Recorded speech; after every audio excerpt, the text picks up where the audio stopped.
데일리 브리핑. 네, 매주 목요일 데일리 브리핑에서는 퀀텀 F&A 최운하 대표 모십니다. 안녕하십니까? 안녕하십니까? 네. 자, 연준이 올해 첫 연방공개시장위원회 FOMC 회의를 열고 기준금리를 어제 0.25%포인트 올렸습니다. 자, 우선 이 0.25%포인트 인상과 또 이에 따른 제롬 파월 연준 의장의 연설 내용을 좀 어느 정도 좀 분석을 해 주시기 부탁드립니다. 예상보다 상당히 그 많은 변화 또는 그 예상을 깬 발언들이 있었기 때문에 어제 네. 아마 최근에 있었던 연방공개시장위원회 치고는 국면 전환이 아주 심했던 그런 회의라고 이제 한마디로 총평을 할 수 있어요. 네.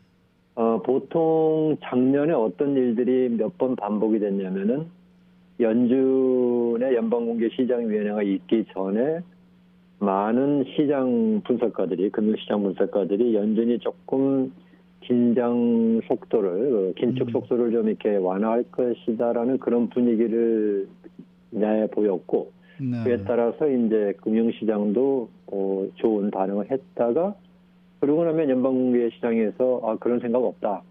그럴 리가 없다. 우리는 계속 강경하게 가겠다. 이제 이런 식으로 그 찬물을 끼얹는 네. 그런 분위기가 이루어졌는데, 어제도 시장에서는 그러한 그 불안감이 있었어요. 그러니까 너무나도 지금 시장이 좋은 기대를 하고 있는데 또 파월 의장이 기자회견 하시면서 또 찬물을 끼얹는 발언을 하면 어떡하나라는 이제 불안감이 있었고, 그런데 기본적으로 파월 의장이 어제 상당히 그 흥미로운 발언들을 많이 하셨어요. 네. 그러니까 이제 첫 번째 크게 정리해 보면은 이제 0.25%포인트를 인상하는 것은 거의 뉴스도 아니었죠. 이제 뭐 당연히 그럴 거라고 예상을 했기 때문에 뉴스가 아닌데, 이제 먼저 정리를 하자 그러면 이것은 0.25%포인트 인상은 이제 베이비 스텝이라기보다는 정상 스텝이라고 말하는 게 좀 맞을 겁니다. 적절할 겁니다. 연준은 전통적으로 항상 금리 인상이나 금리 인하를 할 때는 0.25%포인트씩으로 단계적으로 하는 것을 좀 원칙적으로 하고 있어요. 그렇죠. 네, 그래서 이제 정상 스텝으로 이제 들어갔다 하는 건데, 그러면서 이제 나온 얘기가 뭐냐면, 앞으로의 인상이 있을 것이다. 라는데, 그 파월 의장은 increases라고 하는 복수 표현을 썼어요. 네. 그 말은 뭐냐면, 3월에는 당연히 할 거고 5월도 할 거다라는 얘기를 했는데 시장은 단수 표현을 생각하고 있어요. 그러니까 3월에만 0.25하고 그걸로 마치지 않을까라고 했는데, 여기에 대해서 이제 그 파월 의장이 기자회견에서 얘기한 내용 중에 이런 표현들이 있습니다. 이게 우리가 긴축을 하는 게 3단계가 있다. 첫 번째 단계는 뭐냐면 시장이 생각한 것보다 큰 폭으로 올려서 빨리 좀 그 긴축을 해야 되겠다라고 하는 페이스, 영어로 페이스라는 표현을 썼었어요. 네. 그런 그 폭을 높이는 게 1단계였다고 그러면 그것은 끝났다. 다 했다, 이제는. 그러면 이제부터는 뭐냐면 익스텐트가 문제다. 그러니까 얼마나, 이제 두 번째 단계는 뭐냐면 어디까지 금리를 올릴 것이냐는 것이 이제 중요하다. 그래서 시장에서는 4.75 정도에서 이제 5.0까지를 기대하고 있지만 그 이상이 될 수도 있다는 얘기를 이제 의미를 했던 거고요. 네. 그 다음에 세 번째 단계는 뭐냐면 이제 그렇게 해서 정점에 이르고 나면 그게 뭐 5.25가 되든 5.75가 되든 6%가 되든지 간에 기준금리가 거기까지 올라간 다음에 얼마나 오랫동안 그 상태를 유지할 것이냐라고 하는 이제 이 익스텐트가 중요하다라고 했는데, 여기에 이 두 단계와 그 세 번째 단계를 다 종합해서 얘기하면 무슨 말이냐면, 오케이, 충분히 알겠다. 지금 시장에서 얘기하는 것처럼 뭐 인플레이션이 많이 좀 둔화하고 있는 것도 알겠고, 제품 가격도 떨어지고 주택 가격도 하락하고 있는 것도 알겠는데, 그렇지만 우리는 안심할 수 없다. 따라서 2단계, 익스텐트에 들어가는 2단계, 정점에 올라가는 것은 시장이 생각하는 것보다는 높을 수 있다라는 얘기를 했고요. 그 다음에 시장이 생각하는 것보다 금리 인하가 오는 시점은 우리는 지금 생각하고 있지 않다. 이렇게 얘기를 했어요. 네. 그래서 이제 이런 부분을 종합해서 얘기를 하니까 이제 기자회견에서 기자들이 물어본 것 중에 또 흥미로운 답을 했습니다.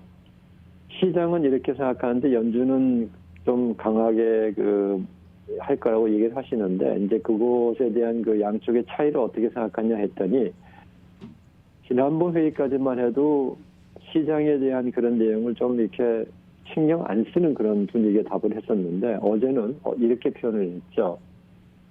시장이 맞다면 좋겠다.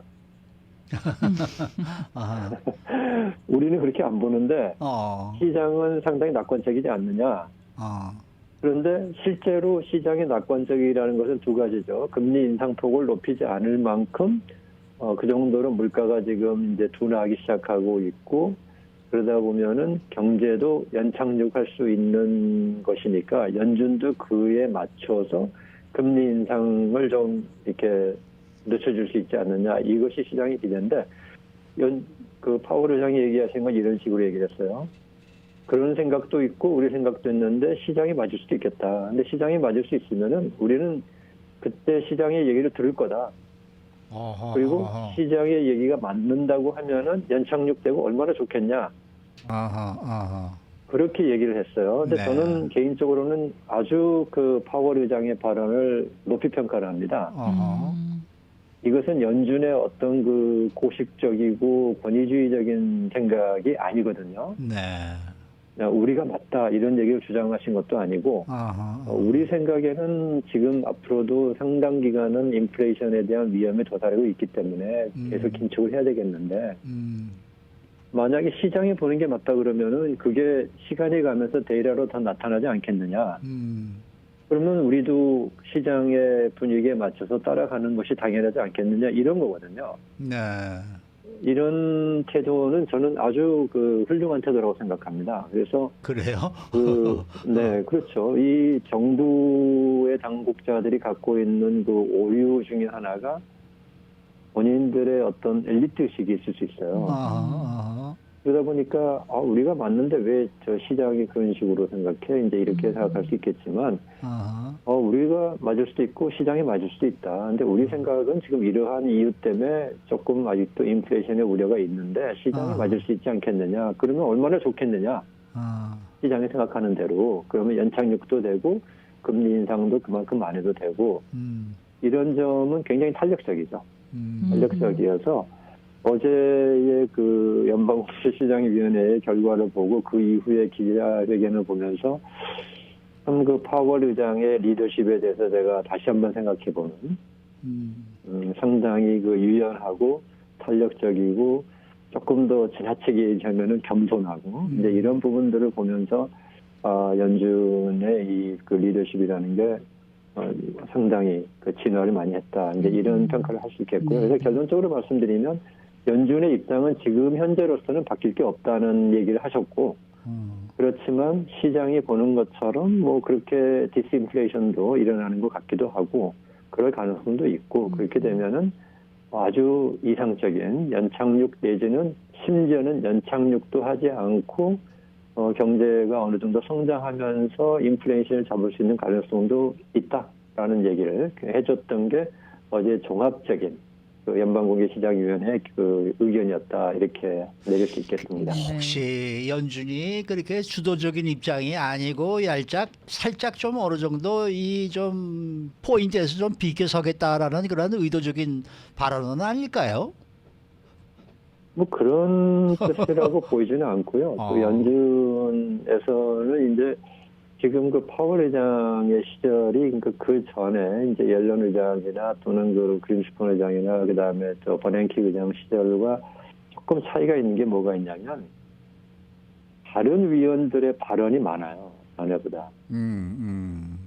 그러니까 이게 상당히 이렇게 민주화된 그런 위원회 방식을 선호하시는 분이라고 생각이 들어요. 파월 의장이. 네, 그래서 여러 의견들이 있어서 또 당신의 의견과 좀 다른 게 있더라도 또 그것에 대해서 뭐 특별히 비판하지도 않고 또 본인의 의견을 뭐 지지해주는 사람들에 대해서 또 뭐 그것이 있으니까 내 의견이 맞다라고 표현도 잘 안 하시고 그래서 저는 그러한 이 리더십에 상당한 차이가 있는 분이 아닌가 이렇게 생각을 하기 때문에 어떤 이렇게 본인의 위치를 좀 비껴가 가지고 이제 뭐 약간 뭐 양다리 걸치는 식의 이런 것은 아니다라고 뭐 그렇게 생각을 하는데 뭐 그건 알 수가 없죠. 네. 다만 제 느낌에는 뭐 그런 것은 아니고 실제로 그렇게 사고를 하시는 분이라고 생각이 들어요. 네. 네, 네. 그런데 말입니다. 금리를 막 올릴 때는 우리 이제 일개 시민으로서, 일개 국민으로서는 와, 인플레이션이 정말 심한가 보다라는 생각이 들었어요. 그런데 지금 0.25%포인트 인상의 경우에는 베이비 스텝이 아니고 정상적인 스텝이다라고 또 앞서 얘기를 하셨어요. 그래서 조금 헷갈리는 게 그러면은 이제 미국 경제가 좀 안정에 들어간 건가? 그러면 이제 조금 안심을 해도 되나? 이런 생각이 드는데요. 이렇게 생각해도 됩니까? 네, 우리 지난주에 얘기를 했었죠. 우리 예. 4사분기 작년 4사분기 경제 성장률을 보면서 예. 4사분기가 예상보다 상당히 좋은 결과를 보여주었다. 네. 이제 물론 이제 1차 잠정치이기 때문에 이제 3월 말에 가서 최종 확정치가 나올 때까지는 뭐 단서가 달려 있지만 그래도 1차 잠정치가 이렇게 많이 나온 것은 예. 작년에 그렇게 수많은 금리 인상을 했음에도 불구하고 그리고 많은 그 지표들 뭐 생산 지표라든지 소비자 신뢰 지수라든지 이런 게 계속 하락함에도 불구하고 잘 버텨줬다는 점에서 이제는 연착륙의 가능성이 높지 않느냐라고 이제 보고 있는데 지금 안심할 수준이라고 볼 수 있다는 표현을 이제 우리가 어떻게 보느냐에 따라 다르겠지만 네. 어제 연방공개시장에서 또 이런 얘기도 했죠. 이제는 우크라이나 전쟁은 인플레이션에서는 별로 이렇게 위협이 되는 부분이 아니다. 예. 이렇게 표현됐고요. 그 다음에 팬데믹도 이제는 더 이상 인플레이션에 대한 위협이 아니다. 이제 이렇게 얘기를 했는데 여기를 보시면 이렇게 해석할 수 있겠어요. 지금 질문하신 내용을 그대로 보면 이렇게 보죠. 인플레이션이 높아지는 것이 소비자들이 너무 수요가 강해서 올라간다라고 하는 부분이 있고 공급 쪽에서 문제가 생기는 부분이 있는데 우크라이나 전쟁하고 팬데믹의 상황은 분명히 공급 문제를 크게 다룬 거거든요. 그렇죠. 네. 그쪽을 해친 건데 이 부분이 더 이상의 인플레이션의 위협이 아니라고 하는 것은 기억하시겠습니다마는 10월 회의 때였을 거예요. 그때 그 파월 의장이 무슨 얘기를 했냐면 우리는 공급 쪽에 대해서 어떻게 할 수 있는 능력이 없다. 맞아요. 연준은. 예. 네. 그렇기 때문에 우리는 수요, 그러니까 소비를 줄이는 것밖에는 우리가 할 줄 아는 게 없다. 이렇게 얘기를 했었어요. 네. 근데 그 말은 뭐냐면 공급 쪽을 무시하는 게 아니고 공급 부분은 연준이 통제할 수 없는 부분이기 때문에 그쪽이 어떤 변수가 생기는지는 우리의 그 예상 밖이다. 그런데 이 부분에 대해서 어제 얘기할 때는 공급 부분이 굉장히 안정이 됐다는 표현한 거거든요. 그러면은 어떻게 볼 수 있냐면은 굳이 수요를 급격하게 안 줄여도 공급 면에서 문제가 해결이 되면서 공급 쪽에서의 물가 상승 압력이 많이 사라졌다라고 볼 수 있다는 얘기거든요. 네. 그렇게 되면 무슨 얘기입니까? 소비를 죽이기 위한 노력을 연준에서 안 해도 된다는 얘기죠. 그렇게까지 심하게. 네. 그러면 그래서 연착륙 얘기가 나오는 거예요. 소비를 안 줄여도 공급이 이제 확대되고 우크라이나 전쟁으로 인한 그 원자재 이런 부분들이 지금 유럽이 굉장히 성공적으로 이번 겨울을 넘겼어요. 네. 천연가스라든가 이게 이제 큰일 났다 그랬는데 그게 워낙 이 공급선 다변화도 했고 또 하늘이 도와준 거죠. 유럽이 따뜻했죠, 겨울이. 네. 그래서 이런 걸로 해가지고 너무나 성공적으로 그걸 넘어섰어요, 유럽이. 그러니까 이런 점으로 보면은 글로벌 원자재 가격 문제도 이 소비를 굳이 안 줄여도 스스로 그 공급이 잘 안정화되면서 이제 물가 상승 압력이 줄었고, 그 다음에 팬데믹으로 인한 공급망 차질이 있는 것이 이제 거의 다 없어졌다고 볼 수 있기 때문에 여기서도 또 가격 인하 요인이 생길 수 있다. 이제 이런 점이 있기 때문에 그렇게 보면은 지금 그 질문의 요체는 뭐냐면 우리가 소비를 줄이거나 고용을 줄여서 실업률을 올려가지고 이제 경기를 하강시켜서 물가를 잡겠다는 부분의 압력이 네. 그만큼 줄은 거죠. 네. 줄게 되죠. 공급 면에서 도움을 주니까. 한결 마음이 좀 가벼워지네요. 조금 더 안정적이라고 볼 수 있습니다. 네. 네.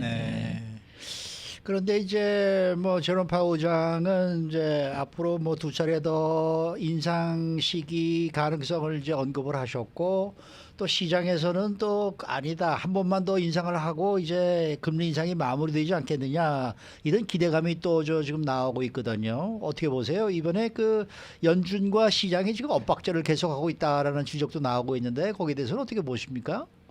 네, 뭐 계속 있어 왔고, 이제 우리 파월 의장이 뭐 마켓이 맞을 수 있고 우리가 맞을 수 있다라는 식의 그런 그 유연성을 보여줬는데 앞으로 3월까지에 이제 나타날 수 있는 지표들 중에 중요한 게 여러 가지가 있어요. 뭐 CPI나 PC라든지 다 있어서 네. 그러한 데이터를 보고 결정하겠다는 입장이기 때문에 네. 이제는 3월 인상은 지금 월가에서는 거의 85%로 지금 그 확률을 보고 있고 이제 5월 인상에 대해서 어떻게 될 것이냐 지금 현재까지는 한 24% 정도를 보고 있는데요.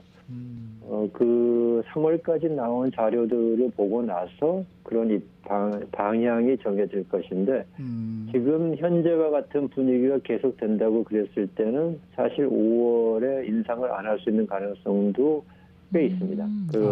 높지는 않지만 꽤 있는 편이어서 네.